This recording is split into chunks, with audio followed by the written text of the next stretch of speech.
Oke, jumpa lagi bersama kita berdua di acara Happy Weekend. Di podcast kali ini kita akan ngomongin yang agak serius. Tapi santai juga ya, santai. Ngeri nih, kalau Agak udah bahas serius seriusnya ya. udah ngeri nih. Yang sebelumnya harapan kita atau ekspektasi kita udah tenang-tenang BBM nggak naik ya di saat negara lain udah naik. Ternyata kemarin tanggal berapa? 18 ya? 18 April. 18 April malam tiba-tiba set ya BBM naik. Kita bahas tentang BBM dan apa dampaknya ke market, dan kita sebagai trader kita harus ngapain. Oke, siap. Oke, langsung aja ya. Menurut Coach Niko, sebenarnya apa sih yang mempengaruhi harga BBM ini naik dari eksternal dan internal? Yang udah pasti gara-gara perang dari Amerika dengan Iran. Penutupan Selat Hormuz. Kapal tanker susah masuk. Kemarin infonya udah dibuka, tahu-tahu ditutup lagi. Iya. Ya. Yang namanya minyak itu yang paling besar adalah di Selat Hormuz. Oke. Kalau itu ditutup, masalah gak? Masalah. Sedangkan di BBM kita ini yang naik adalah non subsidi. Yang subsidi masih di cover sama APBN. Masih kuat. Masalahnya kuatnya sampai kapan? Ini yang nggak tahu ya. Oke. Nah, balik lagi. Kok supaya bisa turun gimana nih? Kalau konfliknya kelar. Nah, agak susah sih ya. Bisa kelar. Beberapa analis sudah perkirakan minyak itu kemungkinan besar mulai turun antara bulan Juni atau bulan Juli. Analisanya? Amerika itu harus stop perang. Oke. Duitnya udah kagak ada. Ya, Oke. utangnya udah gede. Kalau dia lanjutin terus perangnya, berarti dia udah melewati batas deadline. Oke. Deadline terakhir adalah April tahun ini, 2026. 26. Ya. Kalau itu sampai dia berakhir, tentara Amerika udah mulai ditarik. Nah, sinyal tuh, minyak begini. Oke. Nah, pertanyaannya minyaknya akan kembali ke $60 per barel atau enggak? Nah, Ya, itu harga yang jadi rata-rata masalah. ya. Iya. Ya, kalau dia dari 85 turunnya cuma ke 82, ya sudah. Iya. BBM kita akan yang non subsidi ini akan tetap lebih mahal, masih Iya, mahal lah. Masih mahal Ya. karena nggak kuat lah. Iya. Pemerintahan mau subsidi sampai kapan ya? Iya, ya. Nah, yang harus diperhatikan apa? Apakah yang subsidi ini nanti suatu saat akan dinaikkan? Nah, ini yang bahaya. Kalau sampai yang subsidi dinaikkan, maka semua komoditas akan naik. Cabai keriting, bawang, angkot, udah pasti naik. Lagi-lagi yang terdampak adalah Masyarakat. masyarakat menengah ke bawah ya. Iya, dan itu yang jadi bahaya, ya. Terus yang kedua, pabrik-pabrik mungkin. Ya, pabrik-pabrik yang biasa menggunakan fasilitas apa, BBM-nya apa, solar ya terutama ya. Iya. Ini makin mahal, bisa jadi industri ini perlahan-lahan mulai banyak yang kolaps. Ya, banyak teman-teman pada bilang tuh teman-teman saya, kok jujur aja kok daripada saya investasi di Indonesia mendingan saya ke Vietnam. Lebih murah. Ya, birokrasi regulasinya nggak ribet seperti di Indonesia. Oh ya balik lagi, kita nggak pernah tahu ini pemerintah kedepannya mau bagaimana nih aturannya nih. Ya, jadi faktor eksternalnya adalah dari sisi perang. Oke. Jadi kalau kita ngomongin tentang perang ya, ini Iya. perang. Jadi semenjak Donald Trump ini menjabat, kayaknya memang presiden yang satu ini tuh doyan perang kok. Dari 2017 emang dia seperti itu. Nah, maksud saya itu menurut Kochen sebagai analis nih ya, apakah ini murni tentang ideologi Islam atau teroris, atau memang ini murni perdagangan kok, atau memang Bisnis. cari cuan, bisnis? Cari cuan. Oke, berarti ini Ya. murni tentang cari cuan ya. Kalau menurut saya cari cuan. Karena kenapa? Karena Amerika ini musuh bebuyutan Donald Trump itu cuma satu, China. Nah, hubungannya Perang dengan penyerangan ke Venezuela, serang menyerang di Iran, itu kan dua negara ini penghasil minyak. oke. Ya, menurut saya ini Yang cuma terbesar tapi tetap di Timur Tengah ya. ya, tapi balik lagi keduanya ini menurut saya Ya. melemahkannya itu cuma satu, Apa? China. Dia mau target itu China. Karena dua negara ini ekspor ke China. Pembeli terbesar adalah China. Pembeli terbesarnya dari Ya. China. Oh. Ya. Kalau ini diganggu berarti Wah. China ikut. Iya, mungkin dia berharap China ini akan beli ke Amerika. Ah. Ya. Tapi China sekarang ikutan perang nggak? Enggak. Kenapa? Aduh, kenapa tuh? Karena orang China itu otaknya otak bisnis, otak dagang, bukan otak perang. Bahkan di Selat Hormuz aja kapal-kapal yang lewat yang tadi ya bayar pakai dolar sekarang bayar pakai apa? Bitcoin. Yuan. Awalnya luan, kemarin ada Bitcoin ya. Itu saya nggak tahu ya. Karena balik lagi saya tidak menyentuh kripto sama sekali.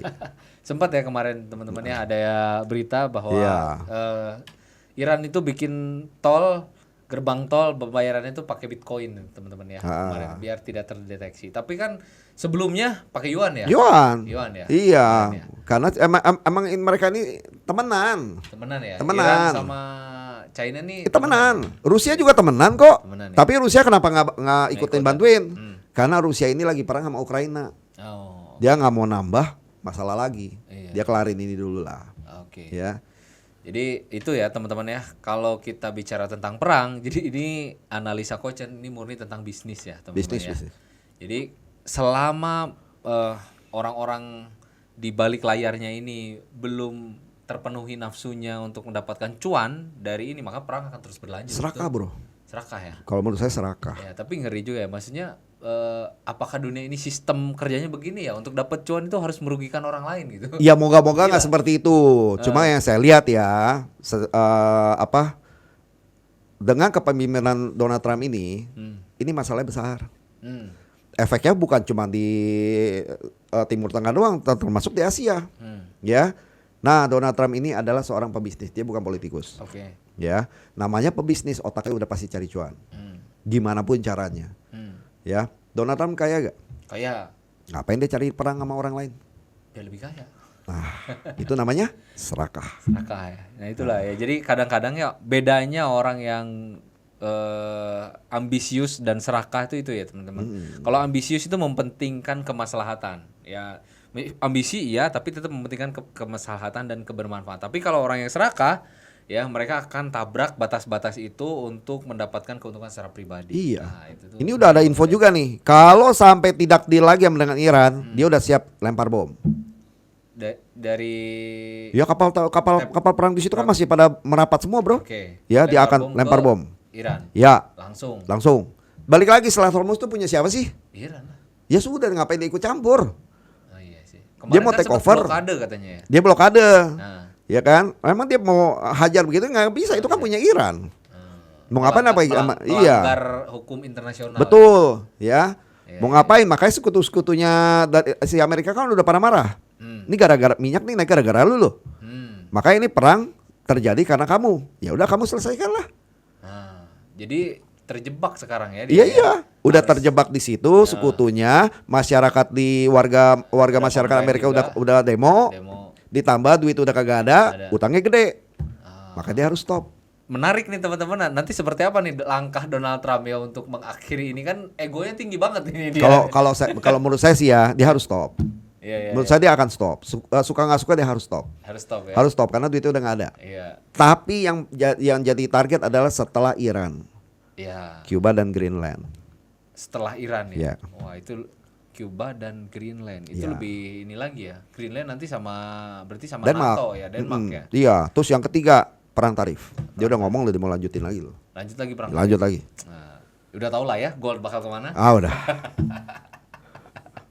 Jadi kalau gold sekarang koreksi turun berbahagialah karena selanjutnya. Wah, bos, kalau goldnya kagak turun, terus terang saya isi rekening nggak bertambah. Ya, gitu. Di mana-mana kalau emas turun, terkoreksi cukup dalam, saya dikasih diskon gede, itu baru waktunya senyum lebar. Iya, jadi gitu ya. Jadi itu faktor yang paling mendukung, faktor yang sangat berpengaruh terhadap kenaikan harga BBM saat ini. Bersabar ya teman-teman ya. Jadi, nah sekarang kita ngomongin di internal kita lah di Indonesia ya. Kemarin kan pertanggal 18 BBM naik nih ya kok ya. Nah, menurut Coach ini apa yang paling kelas mana yang paling terdampak gitu? Industri pasti. Ya. Yang kedua, mobil diesel, bos. Gua kan ngeliat di TikTok tuh. Buset, yang biasa isi berapa? Total 1,6 juta ya, 1,7 juta ya. Untung kita enggak ngambil Pajero. Lu yang mau ngambil kemarin, untung gua kagak mau lo. Ya kan? Nah sekarang kalau udah harga begini gimana? Aduh, lewat udah. Udah gak bisa ngapa-ngapain. 10.000 kan ya? Dari 13.000 ke 23. 23.900. 23 sampai 24 lah. Iya, gila lu. Ya? Itu hampir berapa tuh? 40% lebih. Nah, Pertamax yang turbo dari 13 100 jadi 19.400. Iya. Ya sudah, terus mau gimana? Kebijakan pemerintah masyarakat harus ikutin nggak? Iya. Nah pertanyaannya itu kan memang kan yang kayak Pertamax Tubro itu pasti orang-orang yang tajir lah, yang mobilnya keren-keren lah ya. Nah yang solar ini loh. Iya, yang solar nih. Yang solar kan dulunya memang beli diesel ya gara-gara murah kan. Gara-gara murah ya kan, tapi kalau sekarang udah susah. Ditambah ya, kemungkinan besar akan ada perubahan tentang mobil listrik. Nah, pajaknya naik. Nah, kemarin Gubernur DKI udah ngomong loh, Pramono Agung loh. Iya. Ini akan ada kajian. Nah, kalau udah dikaji, Sudah.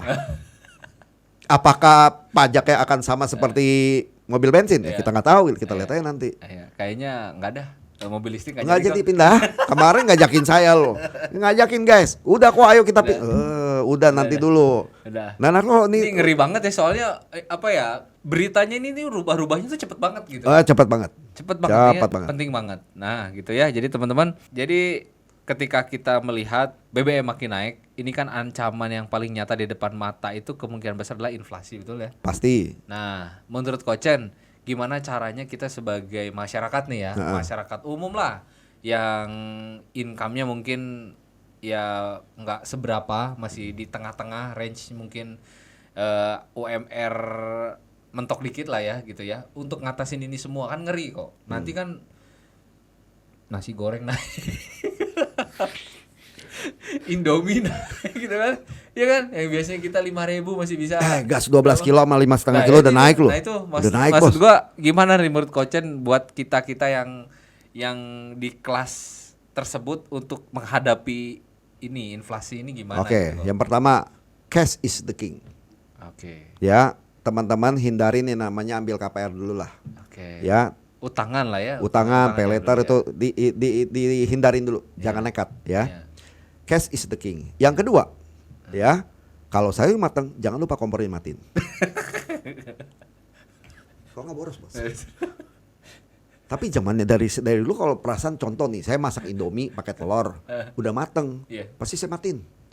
Kalau nggak kuahnya habis itu gosong pak. Itu buat ibu-ibu tuh ya, penting tuh ya. Ya. Sangat bermanfaat. Ya, kalau sop teman-teman udah bikin sop, udah mateng, jangan lupa dimatiin. Iya. Nah, kalau nggak angus ntar. Iya.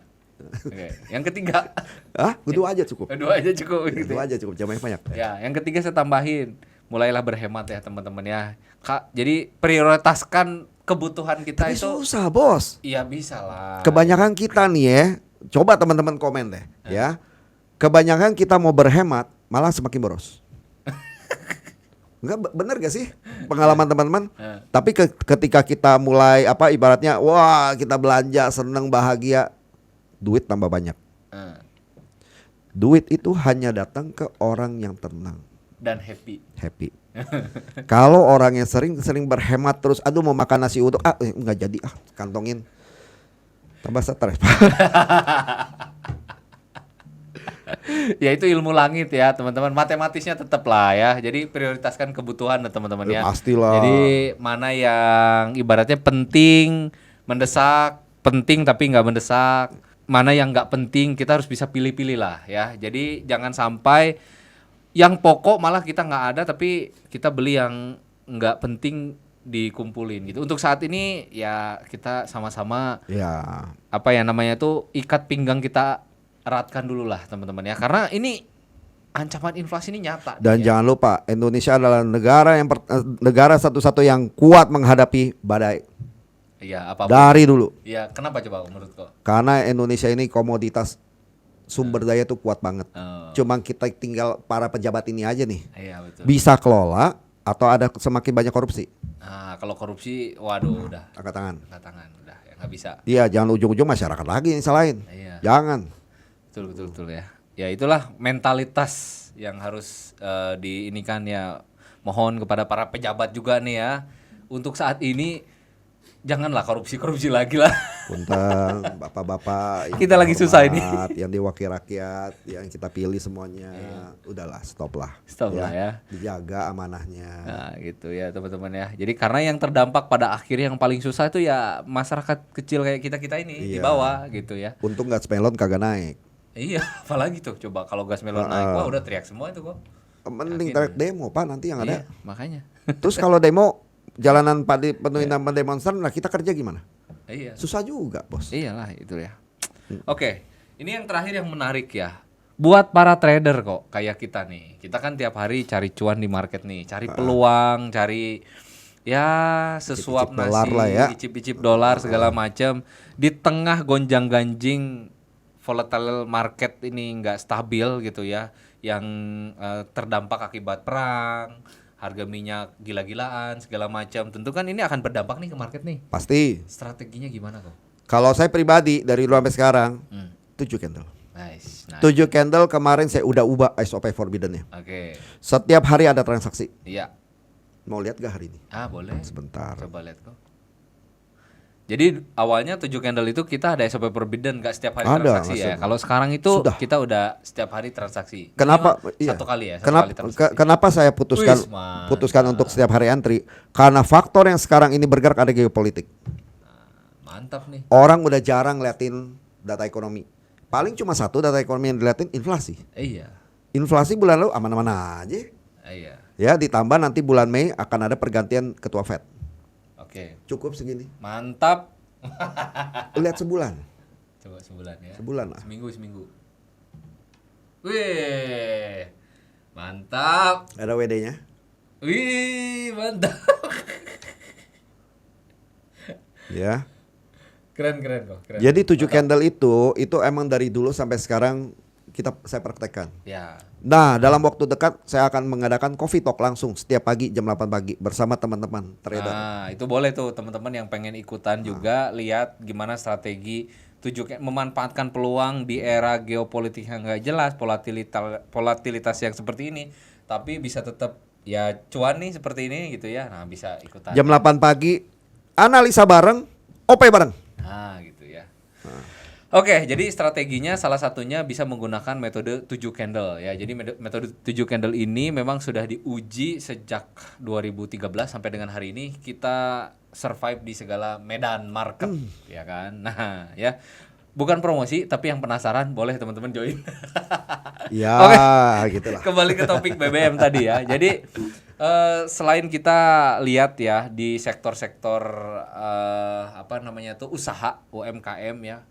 Ini pasti sangat terdampak ya kok ya. Iya. Ya para pelaku usaha akan kesulitan mendapatkan bahan-bahan yang murah. Nanti semuanya akan naik, inflasi segala macam.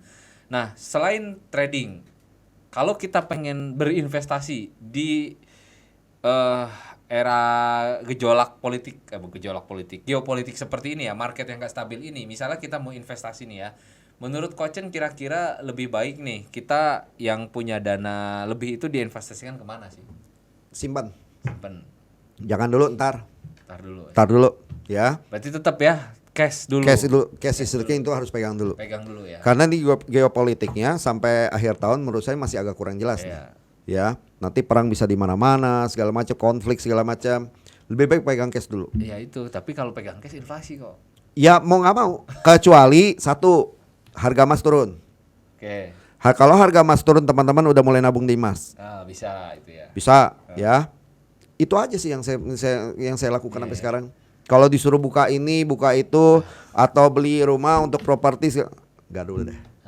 Mendingan simpan dulu di rumah. Simpan dulu ya. Yang penting pegang cash dulu. Jadi kalau kenapa-napa kita bisa keluarin.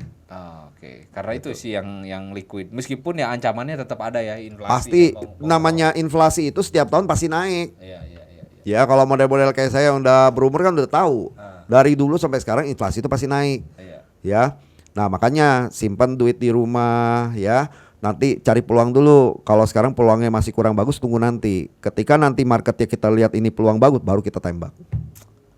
Gitu, teman-teman. Clear ya? Semoga apa yang kita sampaikan di video kali ini itu memberikan sedikit pencerahan lah ya buat teman-teman ya. Moga-moga ya. Oke, itu saja. Thank you. Sampai ketemu di happy weekend berikutnya. See you. Bye.